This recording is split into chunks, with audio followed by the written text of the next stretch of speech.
Hi, my name is Emmitt Drumgoole, and I'm one of the pastoral residents at Second Baptist Church. And I get the privilege today to lead us in our midweek pause. Last week I had a friend of mine ask me, what do I do for my times of devotion? I thought it was a great question, and one that I have spent some time thinking about and exploring different ways. But when I first got to Second, just a little over a year ago, I started by reading a book called Prayer by Richard Foster. And I would read a little bit each morning, and then I would reflect and then spend some time just writing about my thoughts. This book has 21 chapters on prayer, and yet when I feel like I am not having the words to say, or sometimes when I feel like I'm not praying the right way, sometimes I have questions about my prayers, I return back not to the 21st chapter, but to the first chapter. And so I'm going to read a little bit in hopes that it may invite us to bring our full selves to God when we pray. How do we practice simple prayer? What do we do? Where do we begin?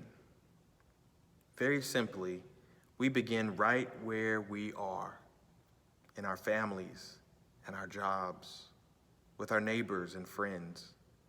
Now, I wish this did not sound so trivial, because on the practical level of knowing God, it is the most profound truth we will ever hear.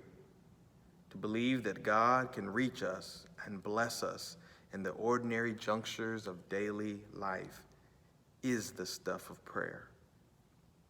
But we want to throw this away. So hard it is for us to believe that God is in our space.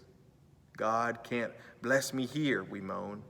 When I graduate, when I'm the chairman of the board, when I'm the president of the company, when I'm the senior pastor, then God can bless me. But you see, the only place God can bless us is right where we are, because that is the only place we are. Do you remember Moses at the burning bush? God had to tell him to take off his shoes. He did not know he was on holy ground. And if we can just come to see that right where we are is holy ground, in our jobs, in our homes, with our coworkers and friends and families, this is where we learn to pray. We must never believe the lie that says that the details of our lives are not the proper content of prayer. And so I urge you, carry on and going conversation with God about the daily stuff of life.